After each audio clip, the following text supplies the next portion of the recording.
La haula wa la quwwata illa billah. Amma ba'da. Sahabat-sahabat sekalian, pencinta program Lentera Hati 107 FM Suara Pasuruan yang dirahmati oleh Allah Subhanahu wa ta'ala. Kami senantiasa berdoa kepada Allah, mudah-mudahan kita mendapatkan rahmat perlindungan dari Allah Subhanahu wa ta'ala, sehingga hari-hari kita, aktivitas kehidupan kita senantiasa mendapatkan kerahmatan dari Allah Subhanahu wa ta'ala, sehingga amaliyah ibadah kita diberikan kelancaran oleh Allah. Amin. Sahabat-sahabat sekalian, pendengar setia Suara Pasuruan 107 FM Lentera Hati, bahwa sebagaimana apa yang senantiasa kita perbuat dalam kehidupan sehari-hari, kesehatan, kelancaran, niscaya selalu kita butuhkan. Tetapi untuk mendapatkan hal itu semuanya, sebagaimana perintah Allah Subhanahu wa ta'ala, bahwa tujuan hidup kita adalah untuk beribadah kepada Allah, tidak sedikit halangan, rintangan, dan macam-macam gangguan pada diri kita. Semata-mata itu semuanya adalah godaan, ujian dari Allah Subhanahu wa ta'ala. Apakah kita betul-betul menjadi hamba Allah yang beriman kepada Allah Subhanahu wa ta'ala, atau hamba yang lainnya. Tetapi segala macam rintangan, godaan, apapun bentuknya, untuk menjauhkan kita menghamba kepada Allah, itu akan menjadi lemah apapun bentuknya. Kita lihat bagaimana kita diserang kanan kiri, ya, depan belakang oleh setan dan bala tentaranya untuk mengganggu peribadatan kita kepada Allah, penghambaan kita kepada Allah. Al-A'raf ayat 17, Allah Subhanahu wa ta'ala begitu jelas bahwa thumma la'atiyannahum min baini aydihim wa min khalfihim wa an aymanihim wa an syama'ilihim wa la tajidu aktsaruhum syakirin. Kemudian kami datang kepada mereka dari depan, dari belakang, kanan dan kiri mereka, dan kami tidak mendapatkan kebanyakan dari mereka hamba-hamba yang bersyukur. Bagaimanapun rintangan, godaan begitu luar biasa yang kita hadapi untuk menghamba kepada Allah, untuk mendapatkan nikmat kesehatan itu, begitu banyak juga rintangan yang kita hadapi. Tetapi bagaimanapun juga godaan mereka, rintangan mereka begitu lemah. Inna kaida syaitani kana dha'ifa. Sesungguhnya tipu daya setan dan bala tentaranya adalah sangat lemah. Maka dari itu sahabat-sahabat sekalian, pendengar setia Lentera Hati, apapun yang kita hadapi dalam kehidupan ini, bahwa tetaplah menghamba kepada Allah dengan cara bagaimanapun juga. Tetaplah Allah menjadi penjaga kita. Bahwa dalam surat lain, iblis dan bala tentaranya terus bersekongkol dengan siapapun yang sanggup untuk membelokkan kita menghamba kepada Allah. Itu akan terus dilakukan. Surat Al-Isra begitu jelas kepada kita bahwa a'udzubillahi minasyaitonir rajim wastafziz man istata'ta minhum bisautika wa ajlib alaihim bi khailika wa rajilika wa syarikhum fil amwali wal auladi wa aidhum wa ma ya'iduhum syaitanu illa ghurura. Secara bebas ayat ini menjelaskan bahwa setan dan bala tentaranya akan senantiasa bersekutu dengan teman-temannya dari golongan manusia untuk membelokkan kita orang-orang yang beriman, membelokkan dari ibadah kita kepada Allah, menghamba kita kepada Allah, dengan cara apapun untuk memusuhi kita. Wa ma ya'idumu syaitana illa ghurura. Dan mereka juga akan mengadakan perjanjian dengan setan.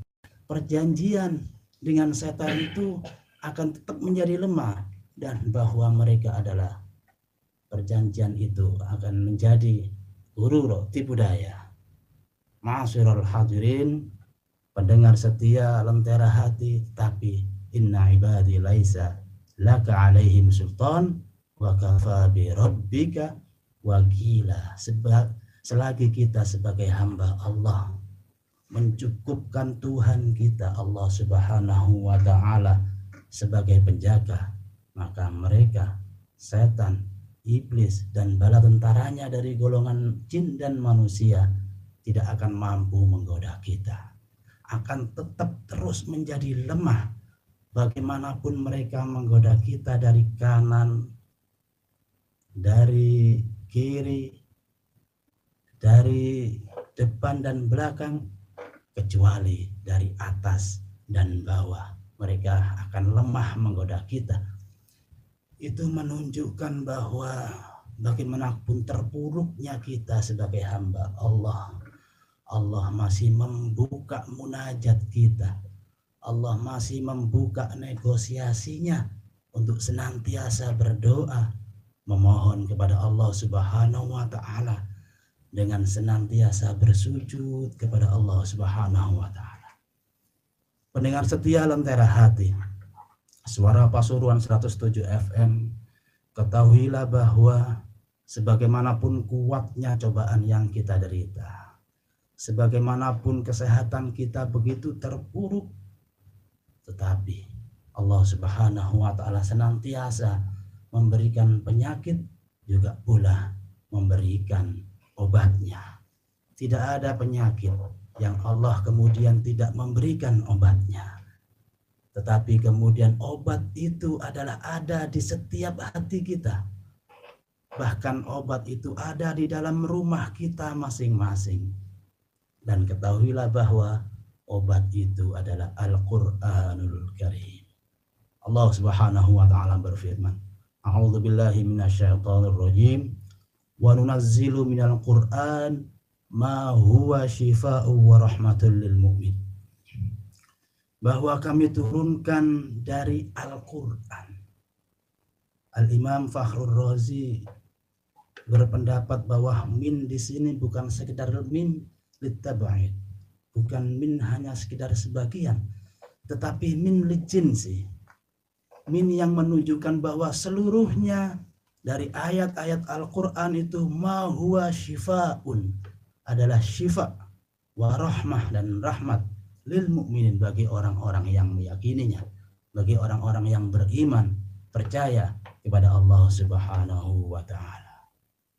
Pendengar setia, untuk itu apapun penyakit kita, medis ataupun non medis, fisik ataupun psikis, bahwa Al-Quran sebagai syifa.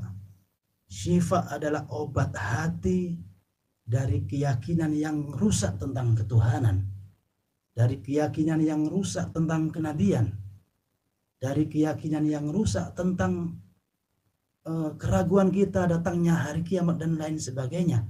Itu akan memunculkan juga penyakit-penyakit batiniah yang lain. Bukankah penyakit yang kita derita selama ini dominasi dari pikiran kita yang amburadul? Bukankah cobaan yang saat ini kita tempa, sakit yang kita derita, kebanyakan dari perasaan yang begitu tidak menentu, keyakinan yang goyah terhadap Allah Subhanahu wa taala? Maka Al-Quran hadir. Pendengar setia yang budiman, Al-Quran hadir, bukan sekedar dibaca saja, tetapi suara bacaan dari lantunan ayat-ayat suci Al-Quran sanggup merontokkan, menenangkan hati yang sedang galau. Ma'asyiral hadirin rahimakumullah, pendengar setia Suara Pasuruan 107 FM bahwa Al-Quran betul-betul menjadi obat. Itu sudah ditegaskan oleh sabda Rasul Muhammad sallallahu alaihi wasallam, "Man lam yadau bil Quran wal asr fala dawa'un lah." Barang siapa yang tidak berobat dengan Quran dan madu, maka tidak ada kesembuhan baginya. Itu menunjukkan bahwa penyakit yang kita derita selama ini memang terkondisi oleh pola pikir yang tidak menentu, terkondisi oleh pola makan dan kehidupan kita yang memang betul-betul tidak diatur, sehingga metabolisme tubuh tidak bekerja dengan semestinya. Metabolisme pemikiran kita yang amburadul memunculkan efek kesehatan medis ataupun non medis yang kemudian berimbas kepada penyakit-penyakit yang datang. Membincang masalah penyakit, terutama tentang tema kita yakni ngaji suwuk bersama LDNU PCNU Kabupaten Pasuruan. Dalam perspektif ruqyah, bahwa memang tidak semua penyakit itu terdeteksi oleh medis. Memang tidak seluruhnya penyakit itu bisa diuraikan dengan tinta kata-kata para dokter. Tetapi kemudian penyakit itu ada kalanya yang mungkin tidak semua orang dimengerti sebab akibatnya, yang biasa disebut dengan non medis atau tidak terdeteksi oleh cek laboratorium medis. Untuk hal ini kami membaginya ada beberapa, bahwa ada penyakit itu yang bersifat medis, ada yang bersifat non medis. Ada sebagian pendapat seorang pakar mengatakan bahwa rata-rata 90% penyakit yang diderita oleh seseorang itu 90% berfaktor kepada non medis. Bisa jadi karena pola pikir yang begitu kacau kemudian mengacaukan juga metabolisme tubuh sehingga kesehatan terganggu. Atau bisa jadi karena energi lain yang bersumber dari luar tubuh kita, apa itu virus ataupun energi jahat yang berasal dari jin, setan, yang mengacaukan akidah kita, yang mengacaukan pikiran kita dan berdampak pada kesehatan kita. Itu yang biasa disebut dengan medis, non medis. Bisa jadi penyakit itu bersumber dari non medis, energi dari luar, tetapi karena ulah dari virus jin, virus penyakit yang kemudian itu karena usil terhadap kita. Bisa jadi seperti itu. Satu saat kita mengadakan ruqyah massal di satu daerah. Ada ibu dan anaknya yang mengikuti ruqyah suwuk, dan ternyata yang bereaksi hebat itu adalah putrinya, anaknya. Ketika kita tanya, kenapa kamu mengganggu anak ini? Ya, saya tidak terima dengan ibunya. Kenapa kamu mengganggu anak ini sedangkan yang mempunyai salah adalah ibunya? Ya, ibunya ketika tidak sadar membuang air panas di tempat saya di belakang rumah. Sehingga tempat saya yang waktu itu mungkin lagi rapat ya penyakitnya atau jinnya, lagi konsolidasi bagaimana mengganggu manusia, para setan, para jin ini. Kemudian dia mau memasuki penyakit itu, mau memasuki ibunya, tapi tidak mampu. Tidak mampu. Dalam putrinya dalam keadaan lalai, dalam keadaan tidak zikir kepada Allah, dengan mudah sekali masuk kepada putrinya satu penyakit ini yang diakibatkan, yang disebabkan oleh jin yang jahat yang mengganggu ini. Begitu usil para jin ini yang mengganggu kita karena memang sudah berikrar mereka. Setan dan bala tentaranya sudah berikrar bahwa dalam Al-Quran disebutkan qala rabbi bima awaitani la uzayyinanna lahum fil ardi wa la ughwiyannahum ajma'in illa ibadaka minhumul mukhlasin.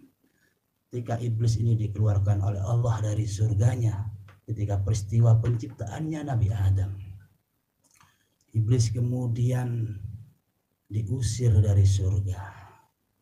Kemudian iblis berikrar untuk senantiasa menggoda, mengganggu dan menyesatkan anak keturunan Nabi Adam, bangsa manusia seluruhnya. Tapi daya dan upayanya iblis dan bala tentaranya tidak akan mampu bagi hamba-hamba Allah yang ikhlas, yang mentauhidkan Allah, tidak menyekutukan Allah, tidak memadu Allah, dan lain sebagainya. Artinya mereka sudah mendapatkan legalitas untuk mengganggu kita. Mereka sudah mendapatkan SK dari Allah untuk menggoda, mengganggu kita semuanya sampai hari kiamat. Tapi Allah memberikan kemampuan kita untuk menolaknya. Seandainya mereka mau dan mampu menggoda kita, tentu semuanya akan tergoda. Semua manusia ini akan tersesat oleh kemampuan iblis dan bala tentaranya. Tapi buktinya sampai hari ini mudah-mudahan kita tetap beriman kepada Allah Subhanahu wa taala. Kita tetap sujud kepada Allah Subhanahu wa taala. Dan mudah-mudahan kita senantiasa nanti kembali kepada Allah dalam membawa iman dan keadaan husnul khotimah. Artinya betul-betul mereka itu lemah godaannya, gangguannya kepada kita. Bagaimanapun juga mereka menggoda dan mengganggu kita, tidak akan punya kekuatan bagi orang-orang yang ikhlas beribadah kepada Allah Subhanahu wa taala. Berikutnya pendengar setia Lentera Hati 107 FM Suara Pasuruan, ada kalanya penyakit hadir dalam diri kita dalam perspektif non medis. Itu karena gangguan dari pihak ketiga yang biasa disebut dengan sihir. Yang biasa disebut dengan sihir.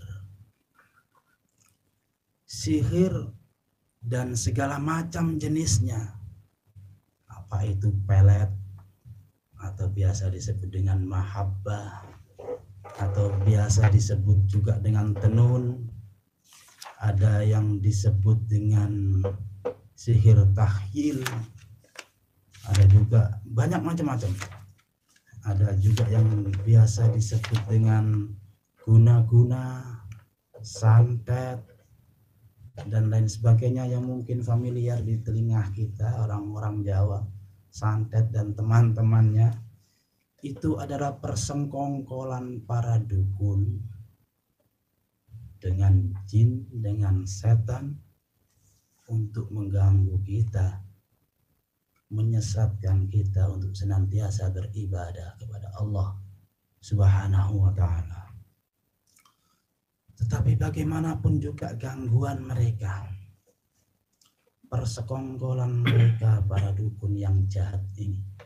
Ada dukun yang baik sebetulnya, dukun pijat, dukun bayi, itu tidak masuk kriteria istilah dukun di sini. Dukun yang dimaksud di sini adalah perjanjian mereka dengan jin, dengan setan untuk mencelakakan kita manusia, untuk menjauhkan kepada Allah Subhanahu wa ta'ala. Para pendengar setia Lentera Hati yang budiman, bahwa penyakit-penyakit yang sebabnya kami sebutkan tadi itu sebetulnya secara awam saja itu bisa terdeteksi dan tergambarkan atau mungkin juga dirasakan oleh kita. Kalau memang kita sebagai korban, kita bisa mendeteksi secara dini. Apa deteksi dini kita? Itu yang pertama.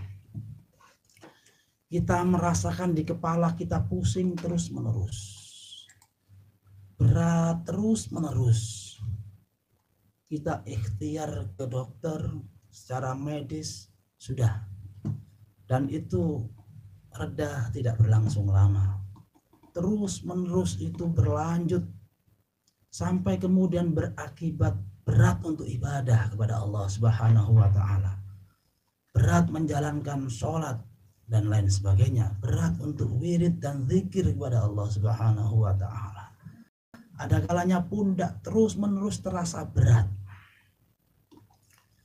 Ada kalanya sekitar punggung sampai di tulang ekor ini juga terasa sakit, dan itu berlangsung terus menerus. Dan itu juga berdampak aktivitas ibadah kita semakin berat kepada Allah Subhanahu wa taala. Memang tujuan mereka penyakit-penyakit yang diakibatkan oleh sihir ini untuk menjauhkan kita kepada Allah Subhanahu wa taala. Di area-area tertentu, organ-organ lainnya juga terasa sakit meski kita ikhtiar kepada dokter itu berulang kali secara normal. Menurut dokter ini sudah selesai, ini bisa disembuhkan dan lain sebagainya. Tetapi anehnya penyakit itu, keluhan itu terus kita rasakan. Itu tanda-tanda bahwa energi negatif berupa jin jahat yang mengganggu kita, dampak dari sihir itu telah merasuki kita. Pendengar setia yang dirahmati oleh Allah Subhanahu wa taala, ciri-ciri lain di area kepala biasanya suka lupa, terutama rakaat sholat, linglung, tidak fokus, seringkali rambut sering rontok, migrain, kepala terasa berat, ubun-ubun di kepala ini, di area kepala terasa seperti ditusuk-tusuk jarum. Di area mata biasanya sering mengantuk. Seringkali kami dapati markia atau pasien yang berobat itu ketika membaca Al-Quran tidak sampai selesai pada beberapa ayat saja sudah mengantuk, atau bahkan tertidur, atau bahkan terasa berat ketika membaca itu, dada terasa panas, susah tidur, atau kalaupun tidur susah bangunnya. Nah, ini penyakit betul ini ya. Mata terasa rabun tapi kadang-kadang terang, mata terasa mau copot, terutama ketika saat ruku, sujud, mata itu seakan-akan mau copot, sering keluar air mata ya, dan lain sebagainya di area mata ini. Atau ciri-ciri lainnya yang bisa kita deteksi, di wajah kita sering terasa kebas, wajah kelihatan jelek atau terlihat tua, terasa gatal di wajah dan lain sebagainya. Tiba-tiba muncul jerawat begitu banyak. Selain deteksi medis yang kita lakukan, itu bisa jadi adalah ciri-ciri energi negatif dampak dari sihir yang mengena kepada kita.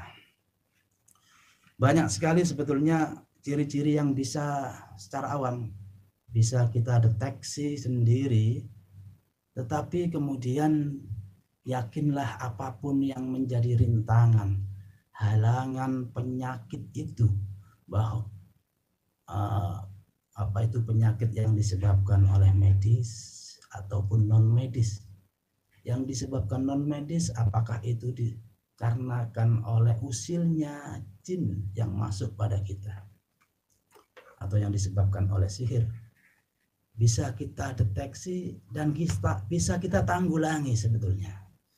Bagaimana cara menanggulanginya? Mudah-mudahan nanti di bagian akhir akan kita lakukan. Yang pertama, yang biasa disebut dengan tahsinat atau perbaikan diri kita untuk senantiasa menghamba kepada Allah Subhanahu wa taala. Pemirsa sekalian, Suara Pasuruan 107 FM, satu hadis dari Rasulullah SAW an Jabir bin Abdullah. Rasul Muhammad SAW bersabda, li kulli da'in dawa, fa idza asabat dawa'ud da bara'a bi idznillah azza wa jalla. Bahwa setiap penyakit itu ada obatnya. Dan ketika penyakit itu menerpa kita, ya, maka ketika obatnya sesuai dengan penyakitnya, baru bi'idznillah azza wa jalla, maka Allah akan memberikan kesembuhannya. Artinya apa yang menimpa kita, bagi pendengar setia yang saat ini merasakan sakit, yang baik medis ataupun non medis yang sebagaimana kami sebutkan sebagian ciri-cirinya itu tadi, ya, Allah sudah menurunkan pula obatnya. Obat utama dan yang pertama itu adalah Al-Qur'anul Karim yang Allah sudah turunkan pada baginda Nabi besar Muhammad SAW, yang kemudian kita pelajari isinya, yang kita laksanakan amaliyahnya dan lain sebagainya, sehingga Al-Quran yang ada di rumah kita bukan hanya sekedar hiasan, bukan hanya sekedar gaya-gayaan saja, tetapi memang harus dibaca. Setidaknya harus ada rutinitas membaca. Rutinitas membaca ini menjadi antivirus dari setiap hari aktivitas kita di luar rumah kita.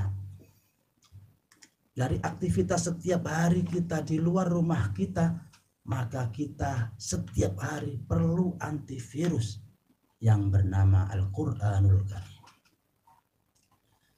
Selayaknya HP yang setiap hari kita gunakan dalam keadaan on, baterai, energi tentu lambat laun akan berkurang. Maka diperlukan charger untuk mengisi energi HP tersebut. Sebagaimana itu pula bahwa kita yang setiap hari beraktivitas, kelelahan yang kita rasakan, keringat yang bercucuran, pikiran yang setiap hari kita peras untuk aktivitas kita, memunculkan satu kebutuhan bahwa kita perlu charger isi energi supaya virus yang setiap hari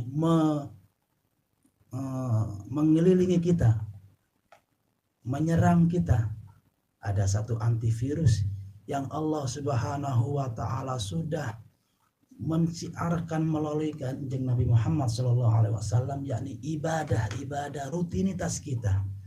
Entah itu sholat kita yang 5 waktu kita lakukan lebih-lebih dengan berjamaah, entah itu ibadah ritual lainnya, zikir, wirid kita kepada Allah Subhanahu wa taala melalui bacaan Al-Qur'an. Maka jadikan itu semuanya betul-betul rutinitas kita, agar serangan penyakit, serangan virus yang setiap hari menggerogoti, menghinggapi kita, bisa kita tangkal dengan ibadah kita kepada Allah melalui ibadah yaumiyah kita, ibadah harian kita, apa itu sholat kita, puasa kita, wirid, zikir dan bacaan Al-Quran kita, dan lain sebagainya, yang kemudian sebagaimana firman Allah, wa kafa bi rabbika wakila, dan cukup Tuhanmu lah yang menjaga kita. Bagaimana Allah bisa menjaga kita dari serangan penyakit-penyakit itu, baik itu penyakit hati yang lagi galau, maka cukup Allah sebagai obat kita. Apakah itu penyakit fisik, medis, maka cukup Allah sebagai obat kita. Allah sebagai obat kita yang kemudian Allah memerintahkan untuk ikhtiar kita berobat kepada ahlinya tentunya. Kalau memang itu bersifat medis, serahkan kepada ahlinya. Kalaupun kemudian terindikasi non medis, serahkan juga kepada ahlinya. Kami selalu mengabdi kepada masyarakat melalui program ruqyah massal, ruqyah dari rumah ke rumah, door to door bagi siapa saja yang membutuhkan, terutama Jamiah Ruqyah Aswaja area Pasuruan Raya ini, Bangil, Pasuruan Kota, Kabupaten Pasuruan. Setiap bulan kita melaksanakan ruqyah massal di base camp kita, terutama di area Gempol, Pondok Pesantren An-Nur, Kambeng, Kepulungan, Gempol. Kami setiap bulan mengadakan ruqyah massal di Minggu Pon, atau setiap kecamatan-kecamatan kita juga mengadakan ruqyah massal dalam rangka pengabdian kita kepada masyarakat, kepedulian kita terhadap kesehatan masyarakat semata-mata, agar kita senantiasa terus menghamba kepada Allah Subhanahu wa ta'ala. Kami punya perwakilan di masing-masing kecamatan. Di Prigen ada base campnya yang rutin melaksanakan pengobatan massal. Di Pasuruan Kota ada base campnya yang rutin kita melaksanakan pengobatan massal. Di Pasuruan Timur juga rutin kita melaksanakan ruqyah massal di base camp, atau berpindah dari musola, dari masjid, dari lembaga-lembaga yang diberikan izin untuk melaksanakan itu semuanya. Di area Rembang kami juga rutin melaksanakan pengobatan massal. Kita tidak hanya melulu ngomong masalah jin sihir, karena memang ruqyah tidak hanya berkutat dan berkaitan dengan kesurupan, atau berkutat dan sekitar hal-hal yang bersifat metafisik seperti jin, setan, iblis dan lain sebagainya.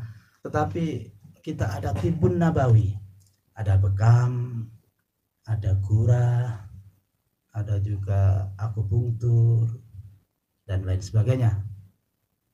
Teman-teman ada spesialisasinya, divisi tibun nabawi di Jamiah Ruqyah Aswaja Pasuruan Raya ini, yang biasa disebut dengan tim Baiti.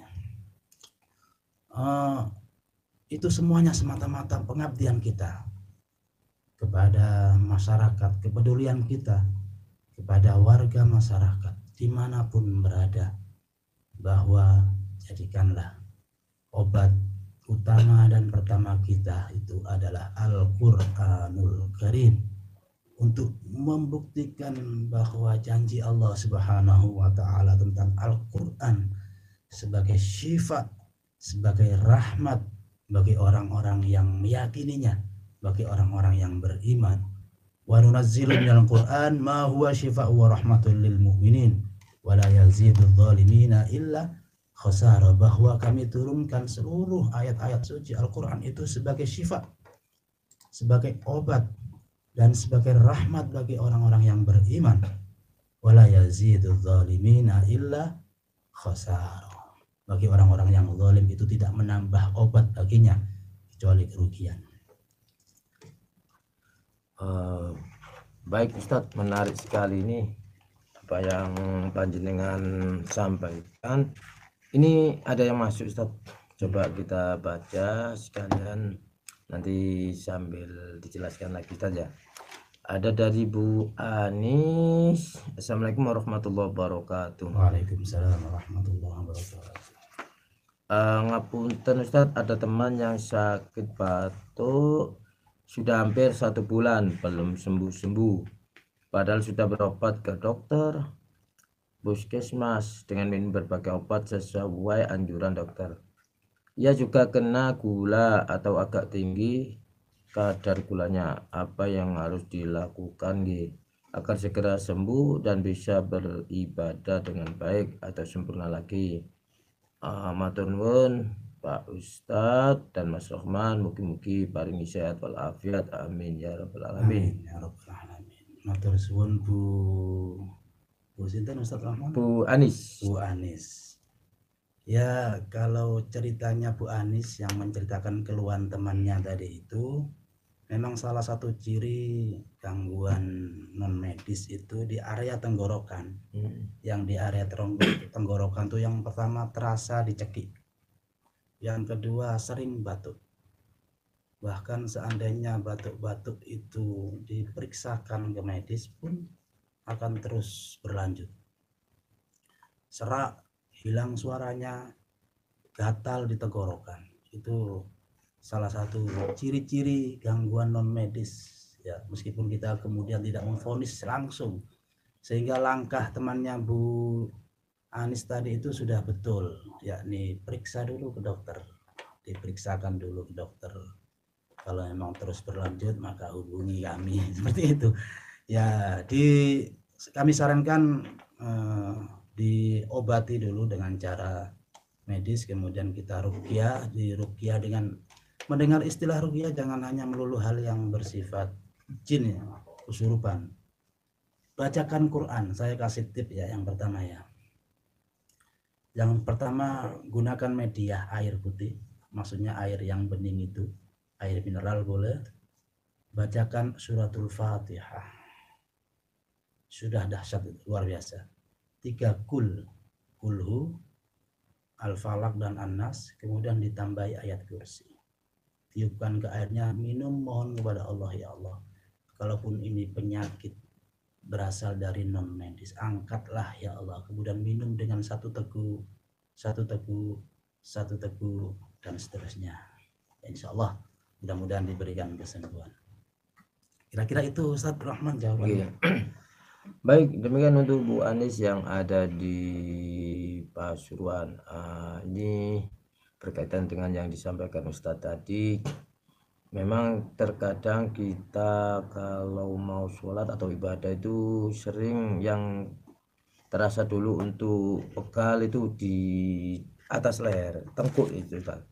Itu bagaimana caranya untuk menghindari atau biar bisa beribadah dengan baik? Kadang kalau sering menguap itu apa anunya, vonisnya, diagnosanya kalau mau sholat pasti saya itu menguap, dikit-dikit menguap. Mungkin ada tip untuk bisa menghindari menguap itu Ustaz. Matur nuwun, monggo. Terima kasih Ustadz Rahman, luar biasa sekali. Ya, menguap adalah hal yang wajar pada diri kita. Ya, reaksi kimiawi dalam tubuh kita itu betul-betul bekerja. Kalau kemudian itu terhubung dengan aktivitas ibadah kita dan itu merupakan hal yang mengganggu pada kita, maka selayaknya kita temukan solusinya. Solusinya menurut saya dengan tips ruqyah mandiri. Tips ruqyah mandiri sangat mudah sekali. Ya, kalaupun para pendengar sekalian tidak hafal dengan ayat-ayat tertentu dengan Al-Quran, maka bacakan cukup Fatihah saja. Pegang area yang terasa berat. Kita ketahui bersama bahwa sebab-sebab turunnya suratul Fatihah ini, ketika surat Fatihah ini turun, iblis ini semaput, pingsan sampai disambangi oleh teman-temannya, oleh anak buahnya. Ada apa? Tidak ada apa-apa. Ini surat Fatihah turun dan saya sangat terkejut sampai perpisan. Sakit jasadnya iblis ini karena suratul Fatihah turun.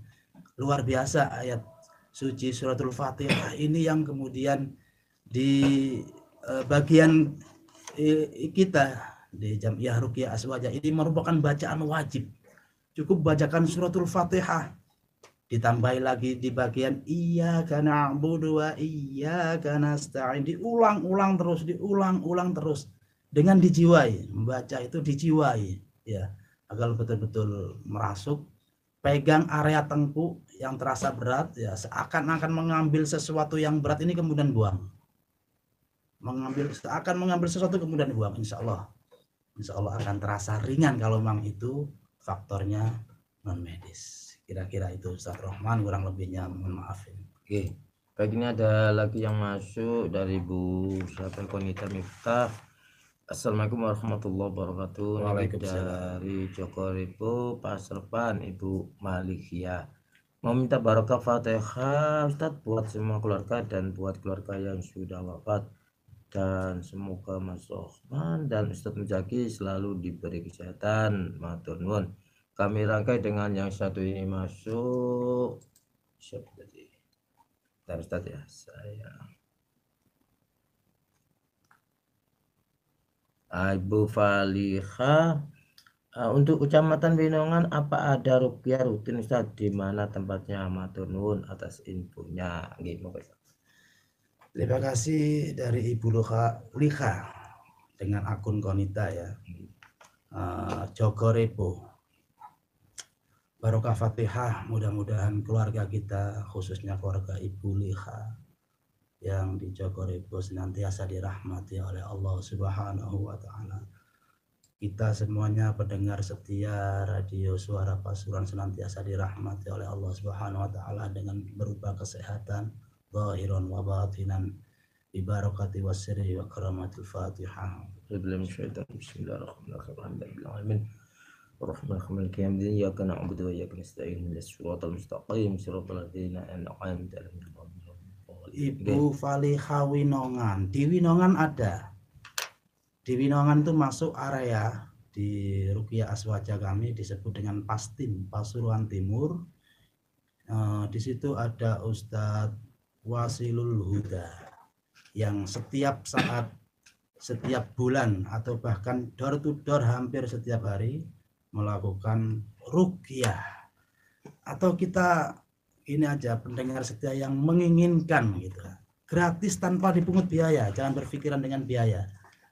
Jangan berpikiran gratis tidak dipungut biaya. Silakan menghubungi tim kami di masing-masing kecamatan untuk melaksanakan, berkeinginan melakukan, mengadakan ruqyah masal. Silakan. Ya, di Winongan ada, di area Pasuruan Timur Ustadz Wasilul Huda. Di Pasuruan Kota juga ada Ustadz Nurul Huda. Di area barat, di Rembang juga ada dan lain sebagainya. Di masing-masing kecamatan atau gabungan dari kecamatan, insya Allah tim kami siap sedia seandainya diminta dan tanpa dipungut biaya. Tapi kemudian kalau seandainya mau ngasih, alhamdulillah. Tetapi tujuan kami memang betul-betul berdakwah, mengabdi kepada masyarakat. Kira-kira itu Ustaz. Baik, ini ada masuk lagi ini dari Mas Syaroni di Bangil. Assalamualaikum warahmatullahi wabarakatuh. Mau tanya Ustaz, sesungguhnya Nabi pernah bersabda bil makna seseorang yang mendawamkan wudhu, artinya ia yang selalu dalam keadaan punya wudhu, maka penyakit apapun baik medis atau non medis tidak akan bisa mendekat kepadanya. Diceritakan Nabi mulia kita sebelum wafatnya itu juga beliau mendapatkan serangan sihir dari orang yang tidak senang kepadanya, hingga badan beliau sangatlah panas dan lain-lainnya. Mohon penjelasannya. Dan apa yang diajarkan Nabi kepada kita untuk menangkal penyakit fisik atau non fisik, yakni amalan zikir pada sore rotib maupun amalan para salaf dan lain-lain kita lakukan untuk hal itu. Mohon penjelasannya. Gimana Ustaz? Matur suwun saking Mas Syaroni Bangil. Satu saat kita pernah mengadakan ruqyah masal ya. Dan kemudian ada satu pasien yang reaktif. Sangat kuat sekali energinya sampai dia tidak terkendali. Ketika sadar, saya perintahkan wudhu dulu. Wudhu karena di area pondok pesantren An-Nur Kampung itu dekat dengan area wudhu. Kemudian beliau wudhu. Setelah wudhu, energi negatif yang ada di dalam itu keluar semuanya dalam bentuk muntah.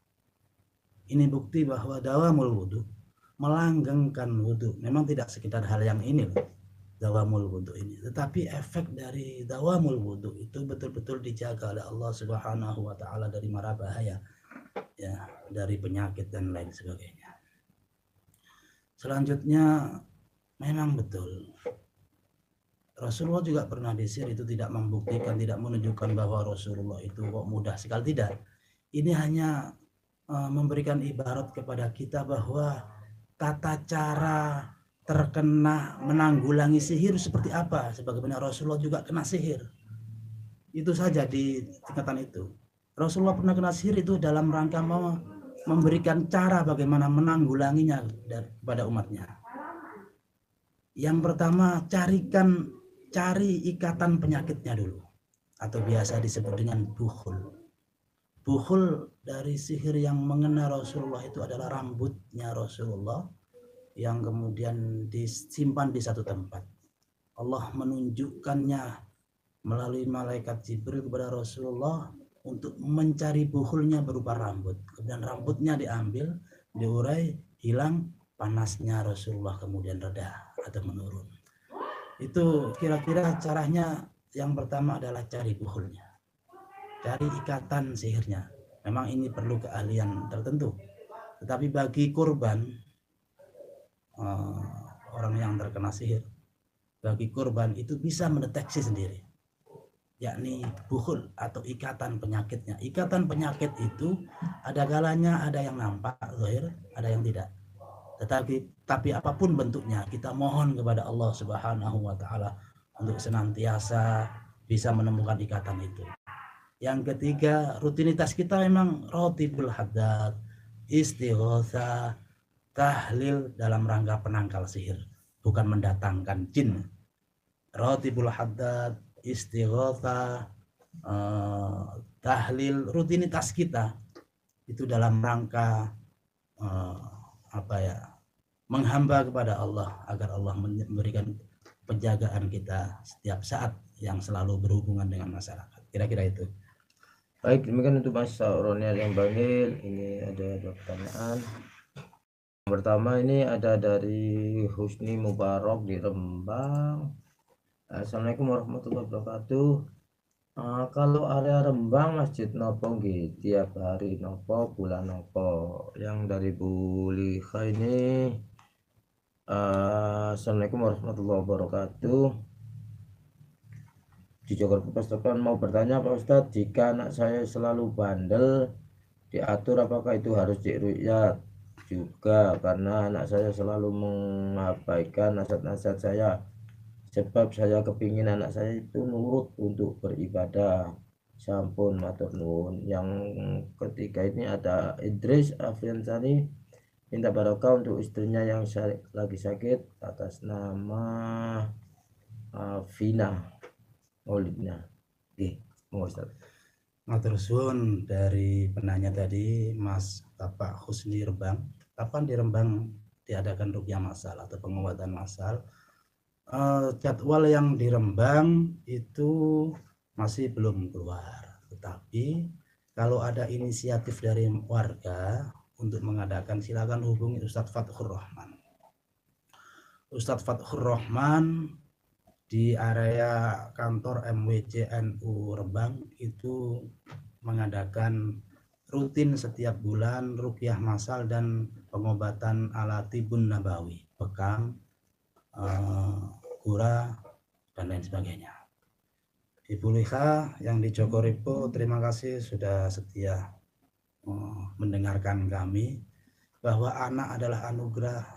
Mudah-mudahan ini bisa menolong kita nantinya kelak di akhirat sebagai penolong kita, maka kita rawat baik-baik di dunia ini, kita jaga. Kalaupun rewel dan kemudian kita mohon bahwa syariat Islam ini terus mendarah daging dalam anak kita, dalam rangka itu maka tutur katalah dengan baik. Yang kedua, jangan lupa senantiasa bacakan Fatihah dalam keadaan sadar anaknya, atau dalam keadaan tidak sadar, dalam keadaan tidur, nasihati dia. Kalau dalam keadaan tidak tidur sulit untuk dinasehati, maka nasihati dalam keadaan tidur. Anakku, mudah-mudahan engkau menjadi penerus risalah Islam ini. Mudah-mudahan engkau menjadi anak yang berbakti. Dalam keadaan tidur, nasihati dia. Alam bawah sadarnya akan menangkap nasihat itu, dan dengan kekuatan Al-Fatihah, dengan kekuatan Al-Quran, ayat-ayat suwu, maka itu akan berpengaruh kepada anak itu.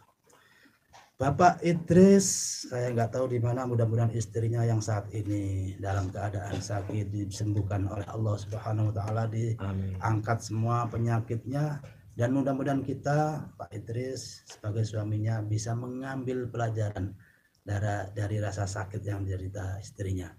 Al-Fatihah.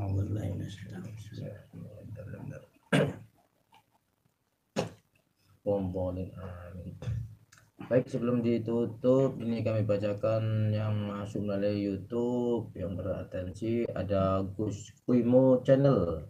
Barakallah, barakallah, barakallah. Ada kecil tutorial. Alhamdulillah, semangatnya tim sun host karena Allah Ta'ala. Ada Ki Sabto Lewung. Alhamdulillah, barakallah. Semoga panjenengan selalu sehat walafiat. Gus Zaki Sekretariat JRA tim Al-Paidi. Ada Ibu Haryawati di Batu. Alhamdulillah, semoga selalu bermanfaat Ustadz, juga Mas Rohman. Ada Bu M, semoga selalu Yai dan Mas Rohman. Ada Ahmad Subhan.